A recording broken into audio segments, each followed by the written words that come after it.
Dan ada, lu tau gak Nikita Mirzani? Seurak-urakannya Nikita Mirzani, dia itu buat gua adalah sosok ibu yang bertanggung jawab. Lu tahu kan Denada, anaknya Nikita Mirzani dari 3 bapak yang berbeda. Tapi ketiga-ketiganya dapat kasih sayang yang sama dari Nikita Mirzani.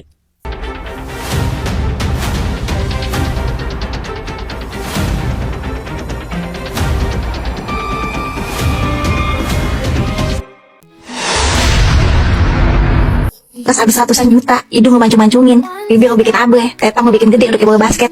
Tuh anak dari baru meletek, dari pusara masih nyangkut, agak pernah lu beliin susu. Lu buang tuh anak dari Jakarta, lu kirim ke Banyuwangi naik mobil. Pertama introspeksi diri, Allah udah ngasih teguran melalui anak lu diuji sakit. Anak lu yang gak berdosa tuh, jadi nanggung dosa emaknya. Udah ke pojok begitu, udah ke pojok satu Indonesia Raya tahu, masih kagak mau ngaku juga. Kenapa sih, kenapa? Hah? Ingat, masa lalu mah gak bisa dirubah, gak bisa dihapus. Kalau masa depan bisa lu perbaiki asal ada niat. Tapi lu ada niat kagak?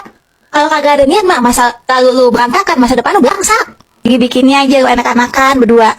Pas udah lahir aja lu buang, udah kayak sampah. Dari Banyuwangi ke Jakarta, nunggu 3,5 jam selama 2 hari berturut-turut kagak dibukain pintu. Sombong amat tuh, sombong, udah kayak ratu Inggris. Anak kandung mau ketemu mak kandungnya sendiri udah susah banget. Dan ada, lu tau gak Nikita Mirzani? Seurak-urakannya Nikita Mirzani, dia itu buat gua adalah sosok ibu yang bertanggung jawab. Lu tahu kan Denada, anaknya Nikita Mirzani dari 3 bapak yang berbeda. Tapi ketiga-ketiganya dapat kasih sayang yang sama dari Nikita Mirzani. Dapat fasilitas hidup yang sama, dapat pendidikan yang bagus, kesehatan yang bagus, makanan yang bagus. Gak pernah ada yang dibedain dan ada. Reza itu cuma minta pengakuan. Lu bayangin dan ada rasanya jadi Reza. Jangan terlalu angkuh untuk memeluk anak lu sendiri dan ada yang lahir dari rahim lu.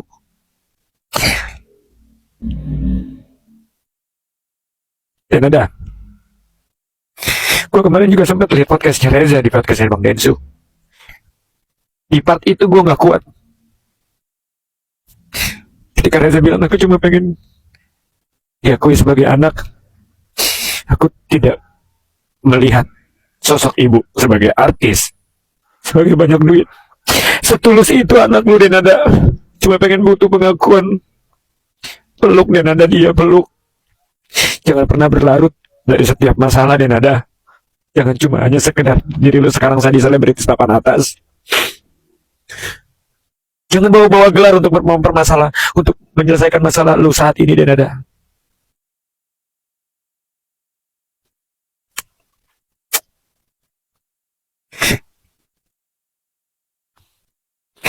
Doa anak yang ditelantarkan itu sangat mustajab dan ada. Tapi untung anak lu orang baik.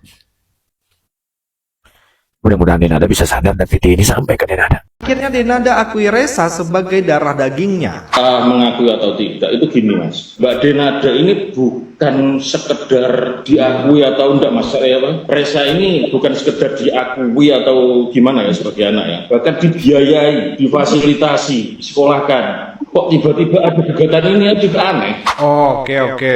Oke. Ini tuh yang rame-rame kemarin nih, yaitu yang diduga itu nggak ngakuin anaknya ini kan. Terus rame di acara TV yang nangis itu kan. Cuman kalau emang ini adalah darah dagingnya, kok nggak disampaikan secara langsung ya? Ya jujur sih gue nggak terlalu ngikutin ya permasalahan ini ya. Karena kita juga nggak tahu juga nih secara kebenarannya gimana gitu loh. Kalau menurut kalian sendiri gimana? Coba tulis pendapat kalian di kolom komentar dan jangan lupa follow akun ini. Irfan Hakim, kamu kalau nggak bisa ngomong, nggak bisa nolong, mending diem. Ini hanya seorang bocah yang meminta pengakuan seorang dari ibunya, pengakuan anak bukan pengakuan harta. Kenapa setelah umur 23 sudah dewasa baru meminta? Terus maksud lo setelah umur 23 tahun dewasa tidak boleh meminta pengakuan. Pengakuan saja. Kamu mendengar gak proses di mana seorang Denada yang tidak mengakuin Reza sebagai anaknya, yang dia bilang mobilnya dijual, mobil Brio dijual dan diambil kurang lebih 70 juta, dan uang 20 juta dibalikin cuman buat DP, alasannya pengen ganti sudah jelek. Mudah-mudahan Irfan Hakim, anakmu mengalami hal seperti itu dan kamu akan merasa betapa pentingnya seorang anak mendapat pengakuan dari ibunya. Assalamualaikum guys, semalam gue baru live DMD. Pagi ini gue sedang ada di Ciamis. Sepanjang jalan gue baca-baca dan buka-buka sosmed, banyak banget serangan dan hujatan buat gue. Sejujurnya gue juga bingung, kok mengarahnya jadi ke sini ya? Gue ceritain, gue tahu lu semuanya kecewa. Kesannya gue menormalisasikan tentang hubungan ibu anak, anak ibu yang tidak jelas. Kemudian gue mendukung, mensupport tentang hal itu. Itu kenapa bisa muncul? Karena ada framing antara podcast di Densu dengan tugas gue di acara FYP Trans 7 wawancara Bang Hotman Paris. Itu tidak seperti yang dibayangkan. Pasti orang mikirnya gue bertanya ke Bang Hotman mengenai usia 24 tahun kenapa baru bertanya tentang hak anak kepada ibunya. Dipikirnya itu ditanyakan setelah podcast Densu. Itu terjadi tanggal 20 Januari. Saat itu gue harus wawancara Bang Hotman Paris di acara FYP live. Tapi karena macet, akhirnya gue wawancaranya lewat Zoom meeting dari jalan. Bang Hotman ada di studio. Saat itu ya diangkat mengenai Nara Rusli, mengenai Denada, dan ada beberapa kasus lainnya. Saat itu di tanggal 20 Januari, belum ada statement jelas dari kedua belah pihak. Ada statement dari pihak Reza, tapi belum sepanjang yang ada di Denny Sumargo. Di tanggal 20 Januari, komentar orang-orang saat itu masih bertanya mengenai kenapa baru sekarang di umur 24 tahun. Kenapa bertanya dan minta tanggung jawab kepada ibu? Bapaknya mana? Bukankah anak itu tanggung jawab bapak?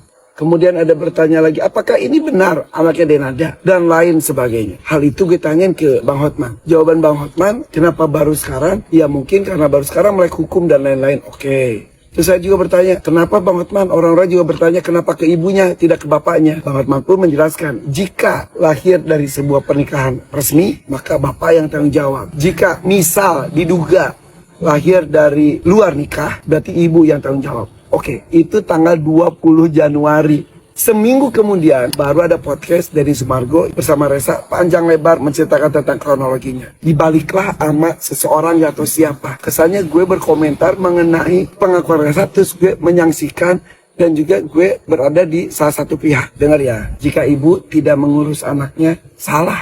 Begitupun jika ada komunikasi yang kurang baik antara ibu dan anak, anak dan ibu, itu juga salah. Gue ini adalah seorang anak, gue juga seorang bapak. Seperti itu. Jadi gue tidak membenarkan itu semuanya. Lalu kenapa sikap gue katanya merangkul Denada, melindungi? Mungkin gini ya, hampir sebagian besar orang mendengarkan hanya dari satu pihak saja. Mungkin gue diberikan kesempatan mendengarkan dari dua belah pihak. Gue melihat pengakuan dari podcast itu, gue pun menerima cerita dari pihak Denadanya yang belum bisa disebarluaskan. Dan saya tidak berpihak kepada salah satu pun. Karena menurut saya, apa yang disampaikan oleh Denada, apa yang disampaikan oleh Reza, itu hak mereka untuk bersuara. Apakah yang disampaikan itu benar? Tidak pernah ada yang tahu. Sayangnya, statement Denada atau cerita Denada kepada saya dan teman-teman circle kecilnya, ya kami tidak bisa mengatakannya, tidak bisa mengungkapkannya. Itu hak dari Denada. Pagi hari ini gue buka berita, ternyata katanya pihak kuasa hukum dari Denada sudah mulai membuka pengakuan, mengaku Denada bahwa dia adalah anaknya. Alhamdulillah. Mbak Denada itu tidak pernah tidak mengakui Reza sebagai anak itu. Reza ini bukan sekedar diakui atau gimana ya sebagai anak ya. Bahkan dibiayai, difasilitasi, disekolahkan.